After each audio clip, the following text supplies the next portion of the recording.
Halo, salam jumpa lagi dengan Pertanian Merdeka. Kali ini kita membahas tentang jeruk nipis lagi.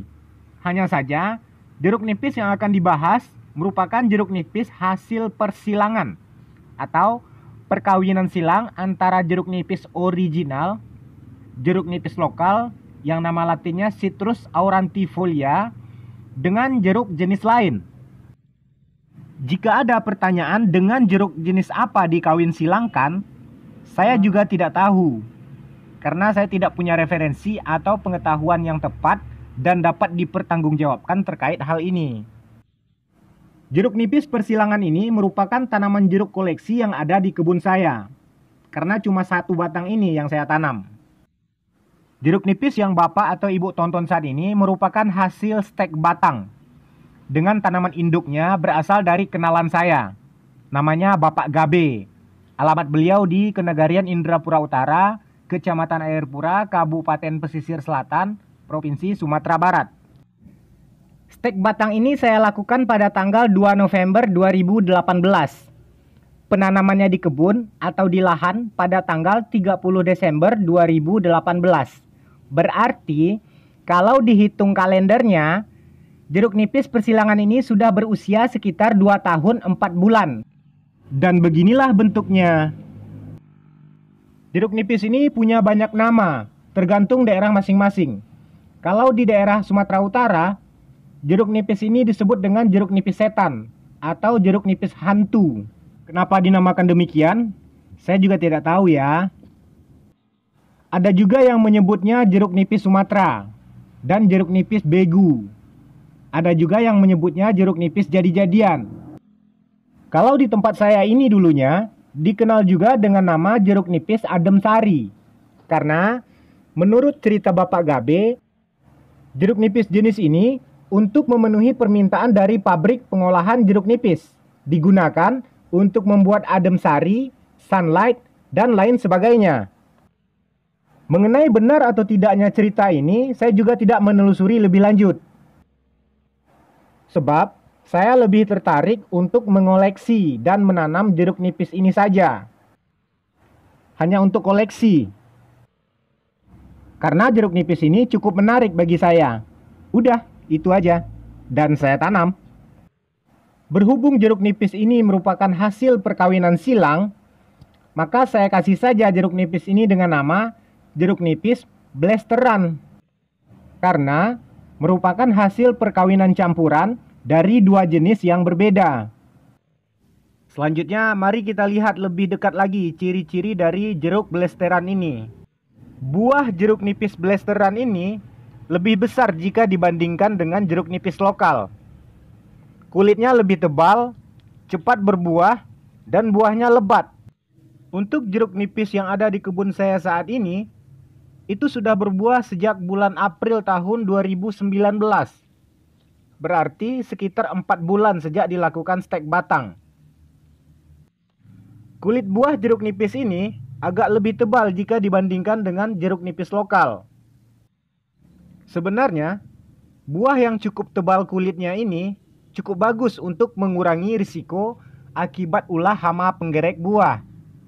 Kulit buah yang lebih tebal juga membantu keutuhan buah jika dikirim dalam jarak yang jauh dan masa yang lebih lama saat dilakukan penjualan atau pendistribusian jeruk nipisnya.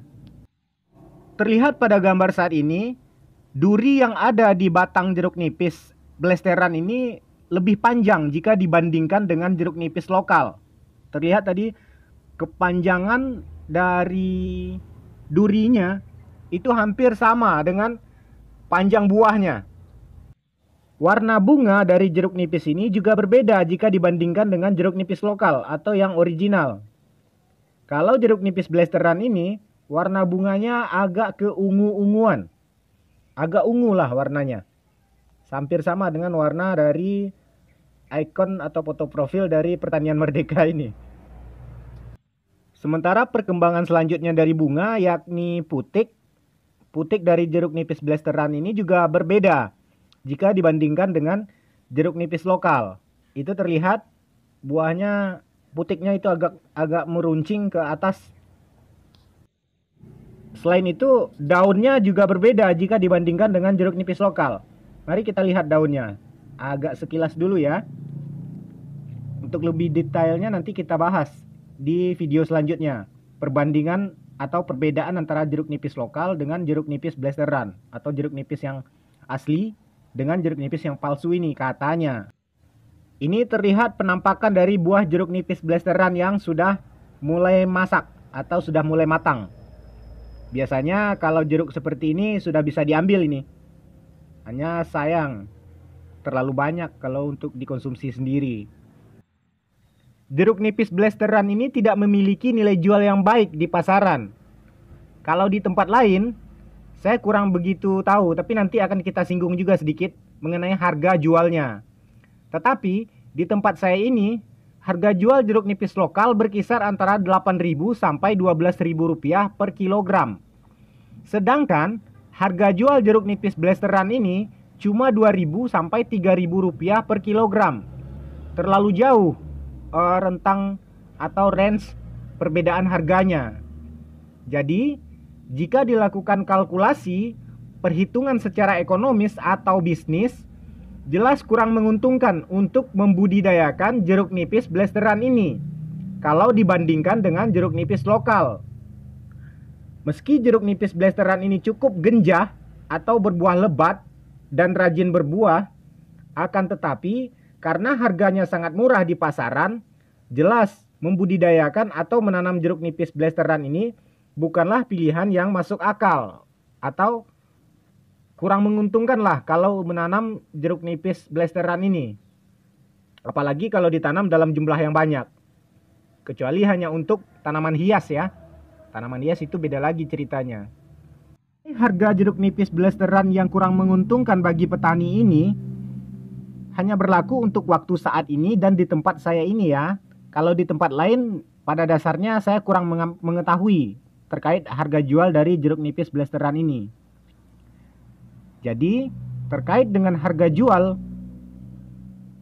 antara jeruk nipis lokal dengan jeruk nipis blasteran yang ada di depan kita saat ini, lebih baik menanam jeruk nipis lokal dibandingkan jeruk nipis blasteran ini jika ingin mendapatkan keuntungan secara ekonomis yang agak lebih besar. Selain itu, jeruk nipis ini juga kurang disukai oleh masyarakat lokal yang notabene sudah terbiasa mengonsumsi jeruk nipis lokal untuk kebutuhan sehari-hari. Misalnya untuk memasak. Jadi, jeruk nipis blasteran ini tidak hanya harga jualnya saja yang murah, akan tetapi juga pemasarannya cukup sulit karena kurang diminati oleh pembeli. Bagi saya sendiri, tanaman ini pun hanya dijadikan koleksi dan sebagai tanaman hias saja.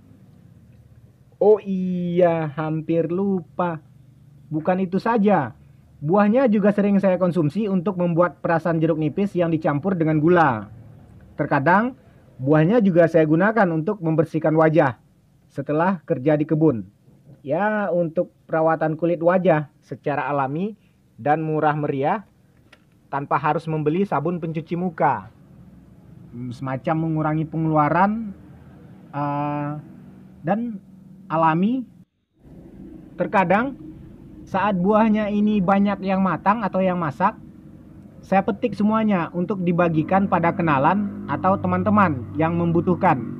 Bisa dikatakan buah jeruk nipis blasteran ini tidak saya jual, diberikan secara gratis saja. Dan kalau ada yang mau buah ini untuk konsumsi sendiri, yang domisilinya dekat dengan rumah saya di Kecamatan Airpura, silakan datang ke tempat saya. Ada ini cukup banyak buahnya, gratis. Tapi cukupnya palingan untuk konsumsi sendiri ya. Kalau untuk dijual ya tanggung ini sedikit, soalnya cuma satu batang. Kalau ada yang mau menanamnya, silakan juga ambil batangnya secukupnya untuk dilakukan stek batang. Atau kalau tidak mau ribet, saya juga ada menyediakan bibitnya yang sudah berada dalam polybag. Nah, yang dalam polybag ini tentu saja tidak gratis lagi Bapak, Ibu, untuk dijual yang dalam polybag ini ya. Tanaman ini juga bagus untuk dijadikan sebagai tanaman hias. Dimasukkan ke dalam pot atau ditanam di pekarangan depan atau belakang rumah. Kita kembali lagi ke cerita tentang ciri-ciri jeruk nipis blasteran ini ya. Kenapa menanam jeruk nipis blasteran ini kurang menguntungkan, padahal rajin berbuah dan lebat buahnya? Karena aroma dan rasa khas jeruk nipis lokal yang segar dan menyenangkan tidak terdapat pada jeruk nipis blasteran ini. Meski aroma dan rasanya nyaris serupa, tetapi tidak sama. Maksudnya, aroma dan rasa jeruk nipis blasteran ini sudah pudar. Ya, semacam pudarnya pesona Cleopatra gitulah ya. Atau berubah jika dibandingkan dengan jeruk nipis lokal. Bahkan ada juga orang yang menyebut jeruk nipis blasteran ini sebagai jeruk nipis palsu. Wah. Ada artikel di Kompasiana yang saya baca tentang jeruk nipis palsu ini, ditulis oleh Bang Pilot. Dalam artikel tersebut dituliskan bahwa bagi produk cairan pencuci piring, aroma khas jeruk nipis yang asli atau yang original sudah merupakan ciri khas atau identitas utama. Akibatnya, kebanyakan pabrik atau perusahaan pembuat cairan pencuci piring tidak mau membeli buah segar jeruk nipis palsu ini atau jeruk nipis blasteran ini. Kemudian, masih dalam artikel yang sama, beberapa orang petani yang sudah terlanjur menanam jeruk nipis hasil persilangan ini pun jadi kecewa. Produknya ditolak calon pembeli karena buah jeruk nipis ini tidak sesuai dengan spesifikasi permintaan. Yang diminta adalah buah jeruk nipis asli, yang original, bukan yang palsu, atau jeruk nipis KW-KW-an ini. Mengenai jeruk nipis yang asli atau yang original, sudah saya bahas pada video sebelumnya dengan judul jeruk nipis dalam kurungnya Citrus aurantifolia mengenal lebih dekat. Jadi, mengenai jeruk nipis yang original atau lokal tidak kita bahas lebih lanjut di sini ya. Baiklah, sampai di sini dulu pembahasan kita. Semoga bermanfaat. Terima kasih atas perhatiannya. Jangan lupa subscribe, like, dan share sebanyak-banyaknya. Sampai jumpa pada video-video selanjutnya. Wassalam.